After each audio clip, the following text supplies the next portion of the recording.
just let him in when he's What's here. up with the world? Should I do mine closer or? Yeah, move shit fucking far.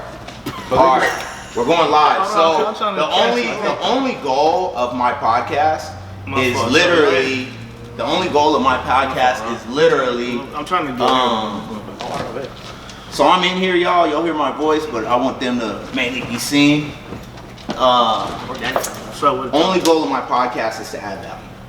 And what that means is what success principles, what helped you guys get to the top, how did you guys go from an idea to now you're sitting on a podcast, do you guys have a show, you guys wearing the shirts, like how did you make that transition? A lot of cats want a brand, want to do shows, want to do everything, and they don't do nothing. So that's the one goal. We could talk, we could have fun, say nigga, do all that. Why they gonna do it? Hey, but using that word. That's the goal of the Hey, hold on, bro. podcast. I gotta tell you about today. While I was like, eat shit, right? Yeah. You want to get this on mic? Yeah. All right, so I'm gonna do the intro, and then we can This mic talk. on? So, This mic is on. starting in 3, I'm gonna do an introduction, and we can introduce ourselves, and then we'll get into it. Yeah. This is the part of the already messed up. Oh, we do like take one, take two? Nah, this is after this. There's no more takes. Is it you? Yo, this is Why a you part of the picking us Culture Podcast, and I'm here with the Rare Living crew, and so I'm gonna let them introduce themselves, and we're gonna add some value, have some fun. They have a show tonight, and so we're gonna get the people out. So who we got here? Shit, my name is De'Eric. I go by D-Love. Shit, my name is Che. I'm the Rare Living King, you know. Okay. Mr. Rare Living himself. Look at you, No, look at I'm you. fucking around. Keep all the good, mic. it's all good. Keep the mic about an inch away from your mouth. I just go by Ron. Okay.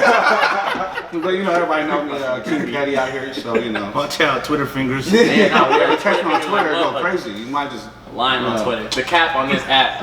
So you was gonna tell a story. Oh, man. What's your Rare Living name? What's the name you go by For the brand? for the brand? D-Love. D-Love. So we D-Love. got D-Love from Rare Living. He was gonna tell a story. What's You the know, story? hey, it's D-Love for everybody else in the niggas, but it's popular to my Mexicans. Hey! Hey. This nigga trying to tell you, that's a popular gato. So we got D-Love. Go ahead, bro. No, guys, go ahead. So you were gonna tell a story about Oak Ridge Mall. You wanna start there? Or you wanna It's start with the Eastridge. brand? Eastridge. Nah, I just had to Oh, you tell don't the mess with story. Oak Ridge? No. Oak Ridge is He's more Valley Fair. He's more Valley. He's more Valley Fair. So what happened at Eastridge? Nah, bro. I'm at Eastridge. I went to go find a jacket. I was looking for a flannel. So, as I was going, going upstairs and shit. There's some Filipino dude. Yeah. Like, he's looking back, right? I'm just chilling. Cuz gonna look back and be like, hey, what's up, man? And I was like, what's up, bro? You know, I'm not tripping. He gonna slow his whole pace down and shit while he walking. I'm like, this nigga's tripping. Yeah. He catches up, or I catch up to him. He leans over and he's like, bro, how's your Michael King's at? He asked you that? I swear to God, I can't make this shit up. What did you say? Bro, I didn't know how to answer it. I didn't know. Wow. So, bro, I just looked at him like, it's cool, you know, like, niggas, whatever. And what happened next? And he's like, I'm just trying to teach the younger kids to not to be judgmental and this. I'm just like, That was the most. You can respect that, but it's a I little was bit- like, bro, I was like, come on, guys, whatever. I ain't even tripping off it. It's just hella funny. It's just hella funny. I don't like, bro, why would you ask me some shit like that? but bro, cuz is like a low key, he's like little off though. You could tell he's off and shit. So I wasn't really tripping, but I was just like, I don't know, man. I would have been like, bro, why are you asking me this type of question right now, especially in this day and age? So let's get into I the got meat. the front fool. No, the front, Ron. So we have more guests joining the interview. So I'm here with the Rare Living Squad. They have a clothing brand. They're doing a show at Avery Lounge tonight. If you're in the area, come and check it out. But I told them the goal of the Part of the Culture podcast is to add value. So I kind of just want to go through the origin story. How did the brand get started? Damn. Well, shit, we can both answer. Honestly, with me, I've always been into fashion. I mean, clothes, shoes, but growing up broke, I couldn't afford that shit. For sure. So, when I first learned how to make a dollar right, I started buying shoes, and then from buying shoes, I was flipping them, buying them, selling, trading them, learning a hustle that was never taught to me. I learned it all on my own. So, when I met De'Eric, I was like, you know what? I'm hella interested in trying to make something out of ourselves. I want to start my own business because I don't ever want to be working for nobody. Having people on my ass telling me what to do, so I want to be my own boss. And he was like, yeah, I got the same goal. Let's start something. So I think it was, 2013? Yeah, that's when we linked up. 2013, we started chopping it up. And then, you know how shit happens, you just go on, forget about it. Yeah. And he brought it back up later that year. And then go ahead, tell him what you told me.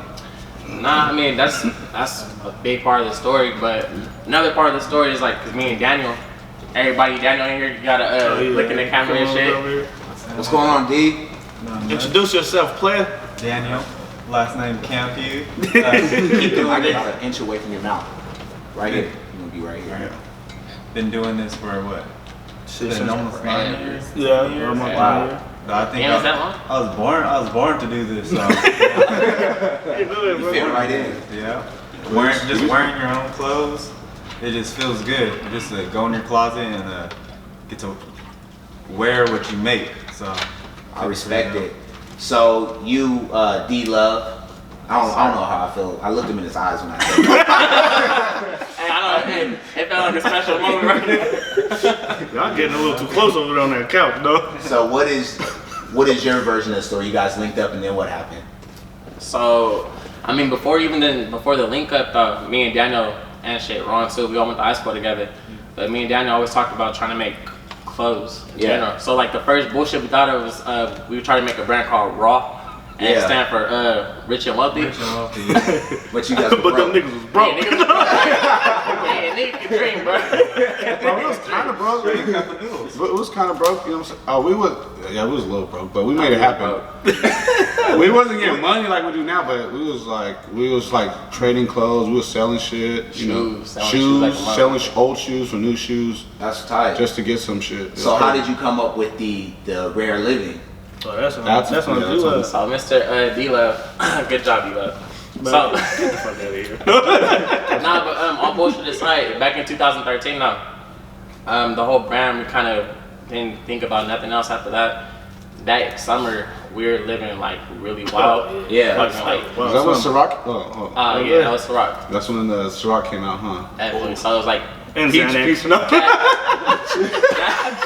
It was peach Ciroc. The It was group of peach niggas Ciroc. we kicked it with that time, it was every day in that summer of 2013. Niggas was turning up, partying, doing the most. it was wild. Yeah, I had those And, times. bro, shit was wild, right? Yeah. I don't All I remember know That's is when I was 24. I'm 34, so 10 years ago, I used to drink every day and turn up every day. I don't really drink too much anymore, but yeah, before that was my story. Like I started hustling when I was 18, Hell yeah. selling clothes. I was broke. My mom was good. She always made sure I had food, but she never gave me no money, so I had to learn how to make money myself. Exactly. But then I was making money, and I had a briefcase full of cash. And I didn't know what to do with it, just from hustling, from selling clothes, shoes. I was telling them I Then used when to you sell start fake selling Jordans. Gucci? Yeah, Gucci got a briefcase. Hey, man, he used to sell Gucci. I've known this man. I've known this man for years. He was my cousin's best friend.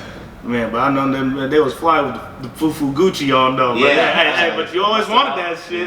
Yeah, we was, and then even the thing about it is like we can laugh about fake J's and fake Gucci, Yeah. but there was a time where it was accepted, in. where you wouldn't be laughed at for wearing it. Nowadays, you might get knocked out. Oh yeah, You know? or you get roasted. Yeah. You get You roasted. get roasted for real. Like you but walking home with your head down, going home from the club. Like, That's bruh. that's how I Hey, started. you in a mine. group message. Yeah, man, all your friends is roasting you. Oh no, niggas taking pictures, screenshots and shit, sending it to the homies. Send So Snapchat. it's Yeah, you burning, you rocking around, this shit fall apart while Hey, you we used walking to this be like, shit. what are those? Yeah, we still say what are those? Hey, but the hustle was. I mean, I kind of learned it from you a little bit. Yeah. Especially from when you went from the clothes to the owning the little food carts. Yeah. All the shit you did was, I mean, there's some game. Man, you was doing That's what part of the culture is like I never wanted to be boxed in, and even today, if I feel like I'm getting boxed in, I step all the way out. Like I even have an interview on Saturday with a little, I don't know if she's a stripper or not, but I know she be dancing. She be at after hours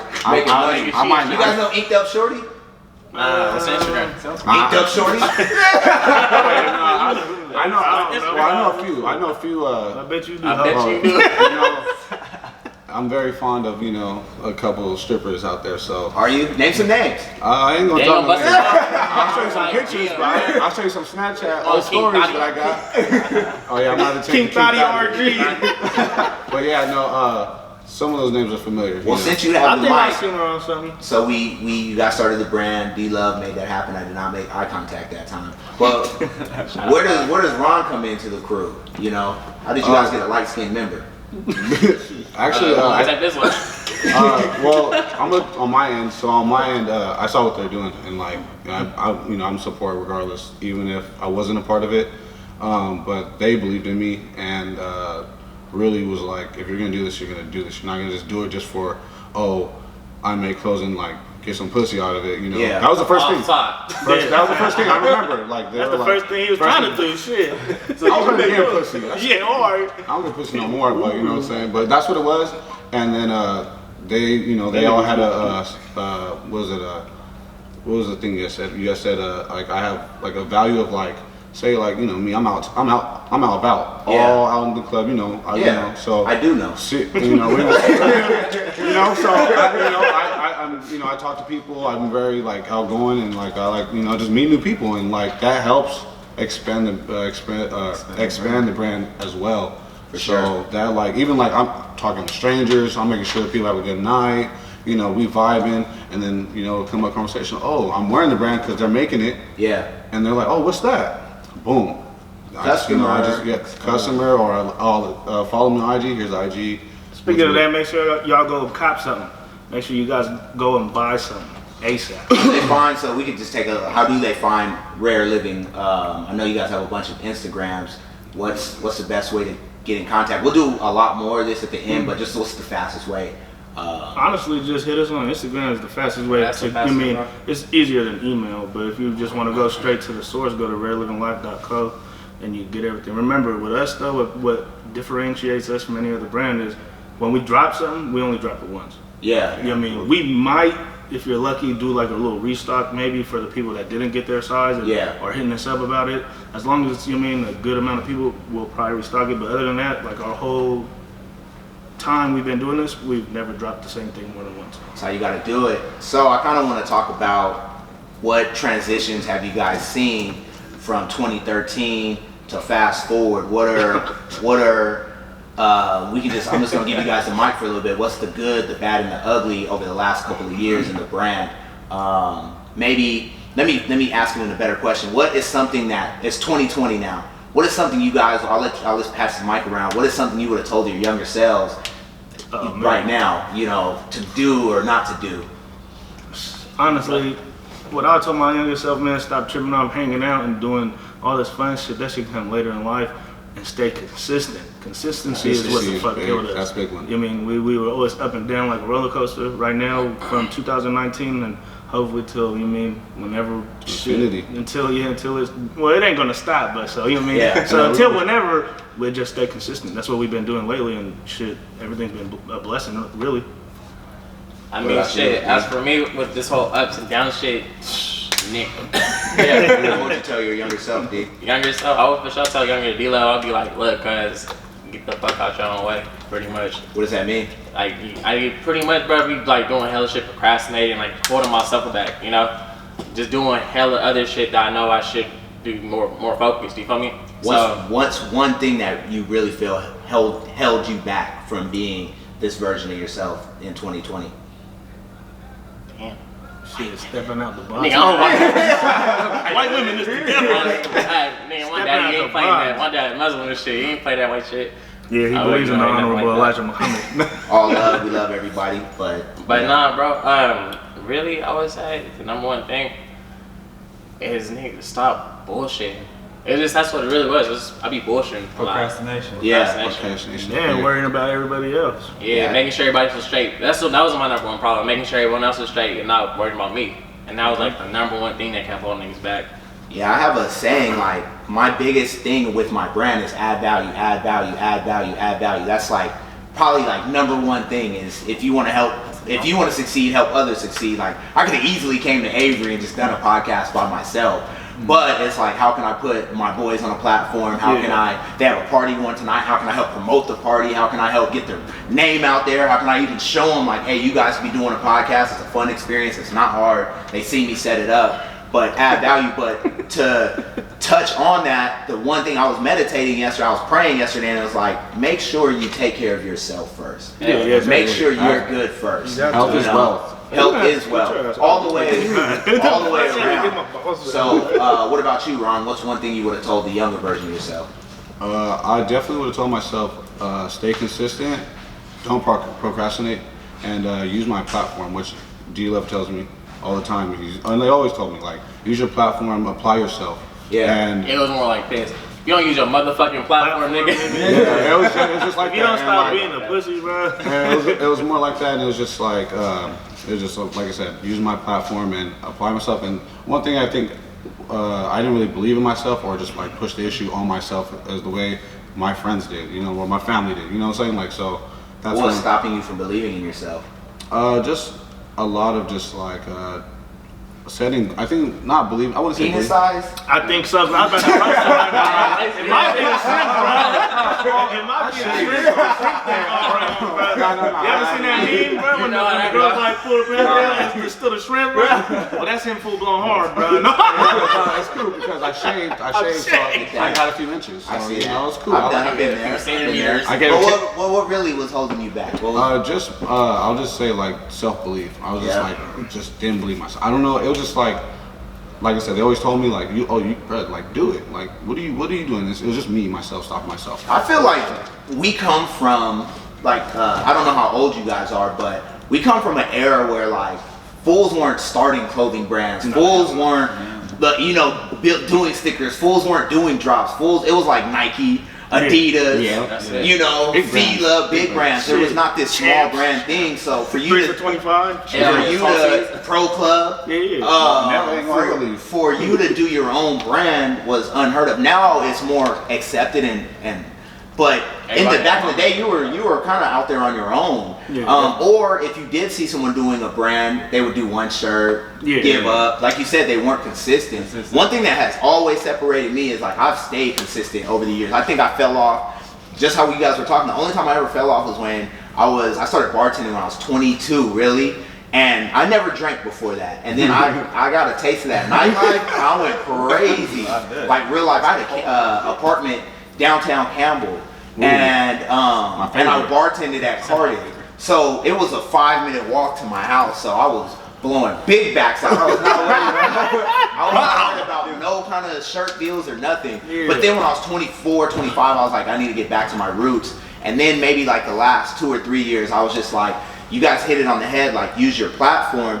I just realized how powerful this shit is. And I just made a video like, can Instagram buy you a fucking house? And so by doing posts like this, by putting in the work like this, you're gonna sell shirts, you're gonna sell merch, you're gonna sell I'm gonna sell drinks, I'm gonna sell tickets. Like there's so much power behind Instagram, podcasting, having a YouTube channel, having a clothing brand, that you have to take advantage of that. And a lot of people don't take advantage of that. They don't take advantage of their time. And so that was one of the major differences that really helped me succeed, was just saying like, I'm going to take advantage of every platform. Literally, I told all these cats, I made them all pull out their phones, I made them all go live, because that's how you build your brand. I told them like, even on a micro level, if one person listens to this podcast and buys a shirt, it didn't cost us nothing. That's a infinity positive ROI, return on investment. So I agree 1,000%. But I want to give me your name one more time. Daniel. So Daniel, where do you come into the picture, and what would you tell yourself, your younger self, about building a brand and bringing Rare Living into 2020?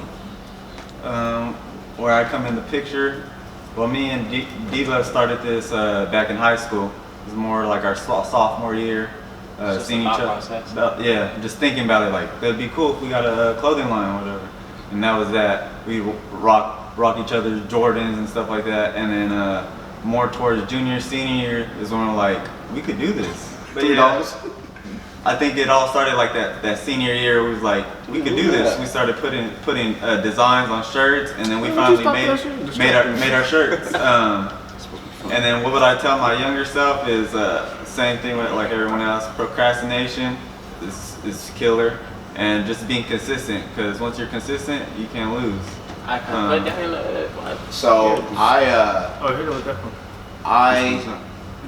Transitioning, and because I definitely want to get to the show that you guys have and how you guys made that transition. But we talk about pretty much just staying consistent in 2020. What's the goal for 2020, and where's the direction you guys are going with Rare Living? Take another mic. Honestly, my goal for 2020 it's been on my mind like crazy is I want a storefront. You know what I mean? But before I want a storefront, I want to make sure that everyone knows that we're consistent and established, and we're going to stay that way. So I was thinking first, you know what I mean, doing a couple more drops, and then honestly, to do that, Shertique messes with him pretty tough. So I was thinking about, you know, throwing a couple of designs into Shertique to have people actually have a storefront to go to, just to see how we do. That or renting a little kiosk in the mall for a couple months, see how we do, and then if we do it, then we just say, fuck it, go big or go home and go get a little storefront somewhere. Hell yeah. Shit, how I'm looking at this right now for 2020, bro, I'm not even front. It's like from 2019, it was what, December? Yeah, last month, Christmas, we dropped the sketch hoodie for the Dreamers on Fire.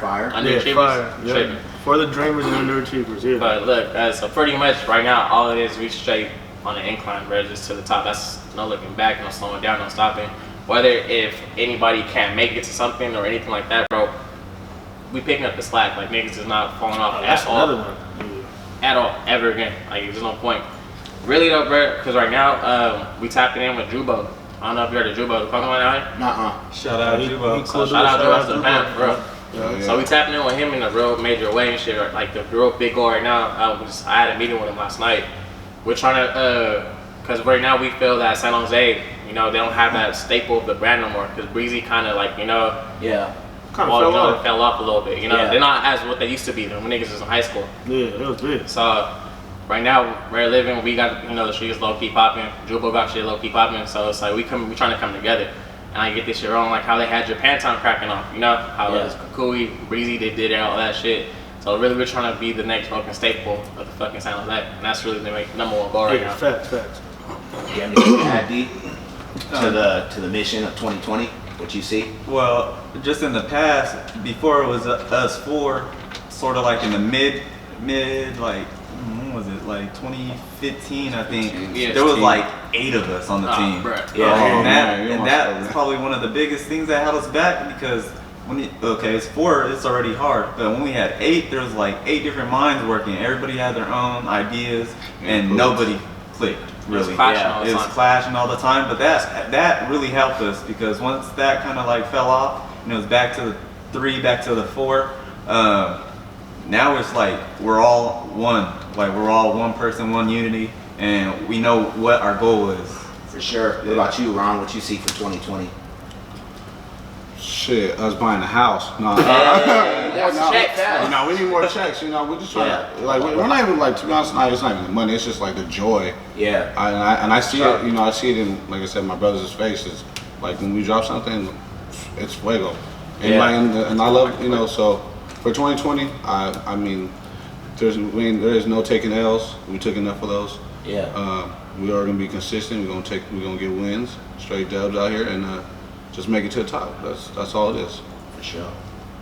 So before I transition, we got probably about 5 more minutes of the podcast. But what do you guys do to promote the brand? One of the things, and I'll preface the question with, one of the things I see a lot of brands make a mistake of, and one of the posts I want to create this weekend is like, I want to do like, I have a green screen so I can make myself 2 people, but I want to make one of my people a director, and then I just want to talk about, people don't promote. People think that a brand is only the clothing. A movie, and the reason I said a director, a movie spends as much on promoting as it does the product. So for you guys, if you're spending $1,000 on the shirts, I'm not saying you have to spend $1,000, but you might need to spend $1,000, whether it's in money or in effort, promoting that drop. Yeah. And it can't only be, and I like how you guys went to Dave & Buster's, but it can't only be social media. Use the shit out of social media, but what do you guys use to promote your brand? And I think that's just a fact. I'm asking because I think that's a factor that a lot of brands miss, is promoting as hard as they create. Shit, well, with us, the biggest thing we do use is Instagram, Facebook. Actually, a couple of drops we did, we made little commercials, little videos for the clothing, and it did well. But I think our biggest thing me and Derek came up with was we wanted to do like a YouTube, like a video, like a blog, basically of just promoting it, throwing some fits together with the drops that we're coming out with, just to show people like, you don't have to be the most fashionable person to to rock our shit. You know what I mean? Everybody's rare, you mean, in their own way. So everybody should be comfortable and feel good when they wear our clothes. So we just want to promote that positive vibe, and then, you mean, just get it going with this YouTube, man. Honestly, I heard that's the biggest thing going right now. I'm trying to get a house off that shit. Like I said, we use all platforms. Like, it goes from Twitter. Like, I be on Twitter a lot. I be bullshitting on Twitter. Like I said, Instagram, Facebook, you know, shit, MySpace, you know, Tinder, you know, any of that shit. No, it makes sense. No, shit, but hey, swipe right, you gonna like to hear, right? No, for sure. Swipe right. But no, we use everything, even just like just walk, we use ourselves. We use a walking program of like just being in public. What we using, bro, is straight footwork. We really out here Out the trunk. Out the trunk with it, street team. We like really pulling up. So I wanna Street team. That shit. I don't want to take too much time, but I like one of the things I want to do in 2020 with my, cause I can make clothing. Everybody knows I'm the shirt plug. Yeah. But one of the things that I really want to do is a lot of pop-ups. I see 2020 as doing a lot more collabs. I realize like two people you're stronger when you with the right person, you can lift up the brand. So I want to do a lot more collabs. But you're right about YouTube. So one of the gem for anyone listening is hustling is building a list and selling to it. And so that's why, let me explain. They talked about YouTube, I talked about podcasting, we talked about Instagram, we talked about foot traffic. So I have an email list. So what you want to be doing as a brand, any brand listening, is you want to be building lists. So you want to have as many people on your Instagram. Say you have 1,000 people on your Instagram. You want to have 1,000 people on your Facebook. You want to have 1,000 people on your YouTube. You want to have 1,000 people on your Twitter. You want to have 1,000 people on your email list. You can times that 10,000, whatever. We'll just start with 1,000. Most people, if you're on Instagram, that's 1,000 people that you could broadcast to and sell to. And so you want to build all of these lists so that you can sell to this list. And how you build that list is by creating entertaining content. That's why I drop so much value, is because people are going to listen to this and be like, damn, he had the Rare Living Crew. But then I can at any point on this podcast be like, hey, if you I have books, go to partoftheculture.com and you can check out my book.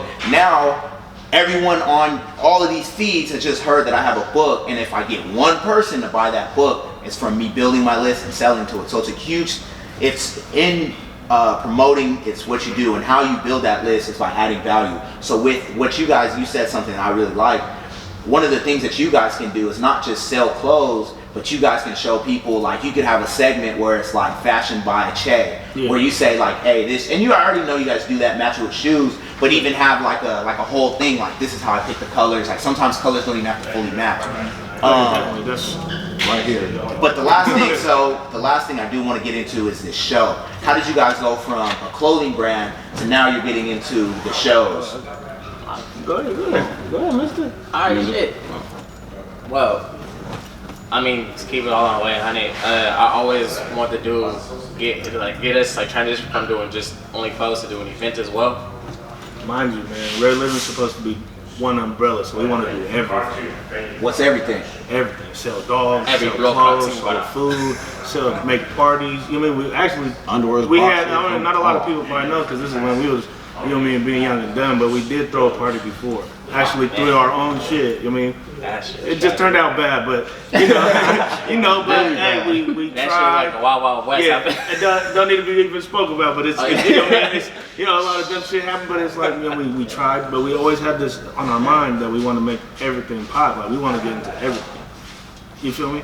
I feel you, part of the culture. So where did it come from? So with this, kicking all my Asian homies, they put me on with this shit called Selection. So for those who don't know, Selection is pretty much like a collective of DJs. Yeah, they have like a different bunch of mixes, like R&B mixes, and it's like the whole vibe is literally just a whole ass vibe of a party. Like niggas can pull up by yourself and just dance and meet chill. people. Yeah, it makes you feel good. You go on. Shit, Usher. It's just hella different. It's hella different shit mixed into this music. It's dope though. Like the 90s R&B type feel. What's that one song that I be slapping? Which one? The Sango the Sango shit. The Sango shit slap, bro. And really, we used to go to a spot called 55 Cell, and that was on Sundays. So for it being on Sundays, it felt like church, because you just pull up, you got good music, good people around you, you get a little drink or whatever, and it just feels like, well, you Nah, it's winning. cool. Like, you know what I'm saying? Eating